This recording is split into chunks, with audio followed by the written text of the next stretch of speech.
Halo, selamat siang. Selamat datang di podcast kami. Kali ini kita akan membahas beradaptasi dengan dialek di lingkungan baru.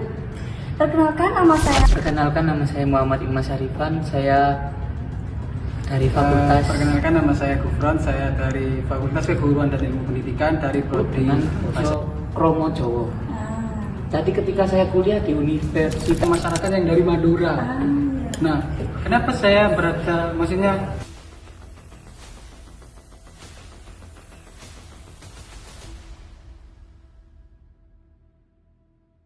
Kepercayaan diri mahasiswa beradaptasi dengan dialek di lingkungan baru. Halo, selamat siang.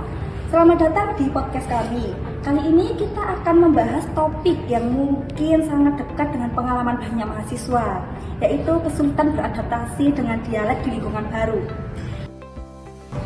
Perkenalkan nama saya Muhammad Imas Arifan. Saya itu aslinya dari Malang, Mbak. Tepatnya di daerah Pakis. Wah, pas deh yang satunya. baik, perkenalkan nama saya Gufron. Saya dari Fakultas Keguruan dan Ilmu Pendidikan dari Prodi Bahasa Indonesia dan Sastra. Nah, saya ini dari daerah Malang Kabupaten. Nah, bertepatan di nama daerahnya itu Gondang Legi. Nah, di Gondang Legi tersebut itu emang dari kalangannya itu banyak masyarakat yang dari Madura. Saya itu besar di daerah yang sangat pelosok dan di situ saya itu dipelajari oleh orang tua mulai kecil sampai besar itu dengan basa Kromo Jowo. Jadi ketika saya kuliah di Universitas Islam Malang ini kan dituntut untuk berbicara menggunakan bahasa Indonesia. Tentunya saya itu kesulitan karena latar belakang saya yang dari bahasa Jawa berubah ke bahasa Indonesia. Tentu saya butuh proses untuk beradaptasi dengan hal tersebut. Untuk masalah kesulitan yang saya rasakan pertama dulu itu kurang percaya diri. Ketika saya pergi ke kampus ya, saya bilang menggunakan bahasa Jawa misalnya gitu kan. Saya itu kurang percaya diri dilihat anak-anak yang sudah jago bahasa Indonesia. Kalau untuk kepribadian saya, kan saya ya identik dengan bahasa Madura, kan dari wajah saya kan dari Madura ya, dengan komunikasi. Nah, itu kesulitan sekali dalam beradaptasi di lingkungan Unisma ini, karena kan dari prodi saya sendiri juga kan sering menggunakan bahasa Indonesia sendiri. Nah, saya di situ ya bagaimana ya, kalau bicara kayak presentasi, kalau jelasin itu kadang-kala itu campur dengan bahasa Madura saya. Sering Mbak, kalau kita itu kan saya kan dari Malang, kan saya kan latar belakang bahasa Jawa, sedangkan teman saya kan ini daerah Gondang Legi. Walaupun Malang kan masih ada basic tentang Madura gitu kan. Dalam berbicara kita tuh terkadang ya sering salah paham, gak paham. Saya bisa bilang bahasa Jawa, dia gak pati paham. Dia bilang bahasa Madura, orang pati paham. Jadi gini Pak, kalau di Madura itu ada istilah kayak apa ya, beda. Nah, dari kalimat yang hampir sama itu mempunyai makna yang berbeda-beda kalau di bahasa Indonesia kan seperti itu. Gak tahu kalau di bahasa Jawa itu seperti apa kan, maksudnya kalimat lelucon yang seperti apa akan saya lupakan. Coba kamu mengatakan hal bahasa Madura, satu kalimat atau dua kalimat aja. Coba kamu katakan kepada Mas Irma, apakah Mas Irma bisa mengerti bahasa yang kamu ucapkan ini? Ini belum bicara saya sudah nggak paham. Kalau bahasa Madura, saya nggak tahu apa enggak. nggak paham. Benar kan? Ya. Saya ini kan orang Jawa. Saya patung dengan istilah Jawa itu ibarat gini. Semuanya itu soko kulino. Itu pegangan dari saya, Pak. Saya dulu belajar bahasa Jawa ketika kecil. Tentu saja saya merasakan kesulitan. Sama ketika saya disuruh belajar berbahasa Indonesia lancar, yang awal mulanya dari bahasa Jawa, itu tentu saja saya sangat kesulitan.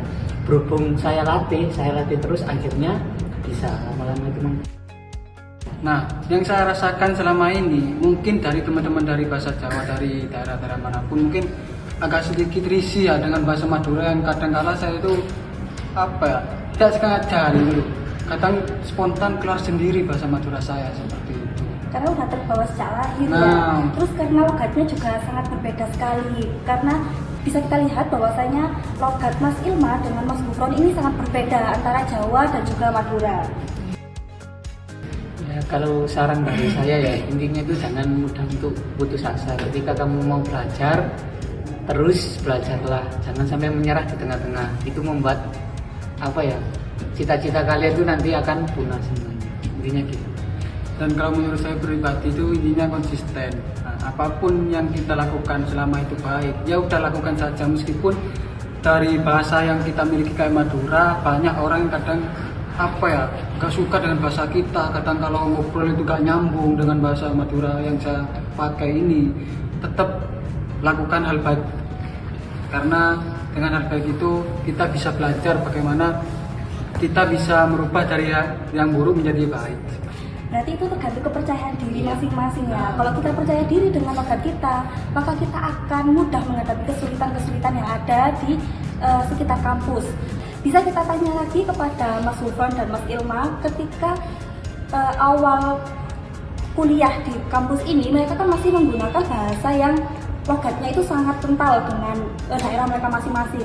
Nah, setelah beberapa tahun kuliah di sini, apakah mereka sudah bisa beradaptasi? Baik, kalau menurut saya itu ya ini Pak.